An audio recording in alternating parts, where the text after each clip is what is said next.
cried with tears, I cried with smiles. So in troubled times I smile a while and replace streams with a beam of sunshine during the Category 9 hurricane, hurricane along its way, because at this point it's only pain. Nothing strange, no longer a sensation that I wish not to engage. It became the very thing which I would hang with, and all my secrets I would exchange.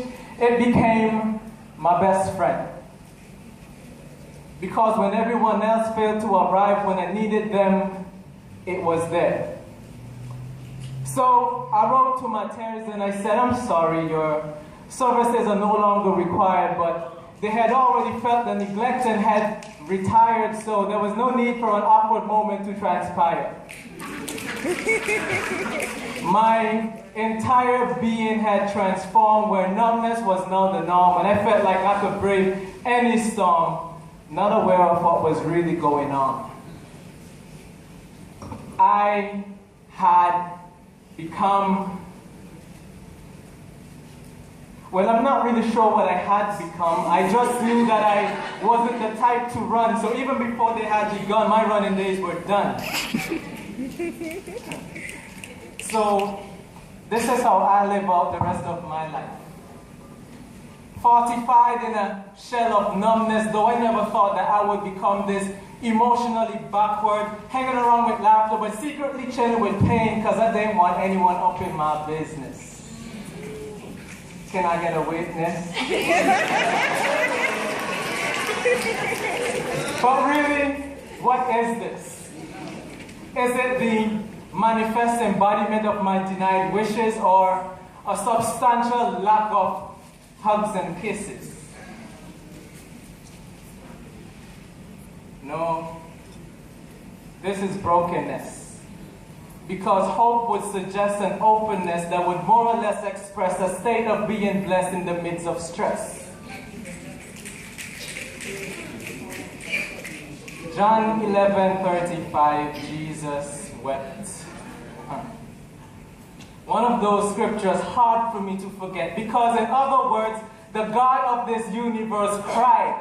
Well then, who am I to deny the tears supplied in my times of trial? Remember when I said that no one else was there? Well, like my life was placed before examination on the Murray show, I soon discovered that that was a lie. Trying to record for this, man. That was a lie. Because my God was there every time I cried. When I was in the corner of the room and no one else even knew that I was in a state of gloom, He stayed.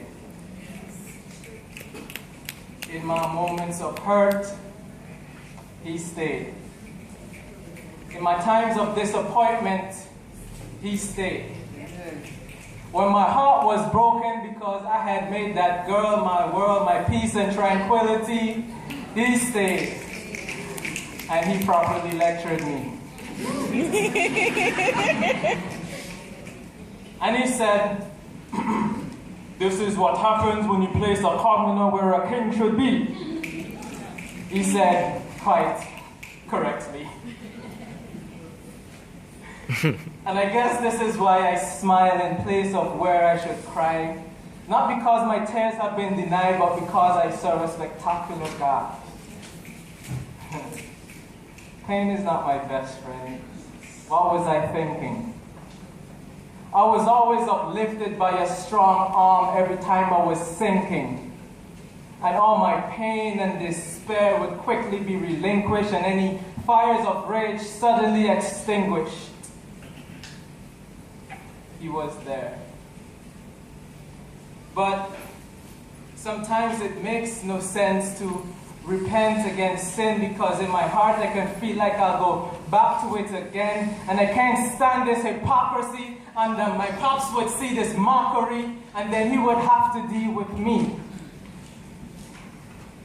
And after all that, He convinces me this is why His Son was sent. And just the thought of that made me fall to my knees and repent.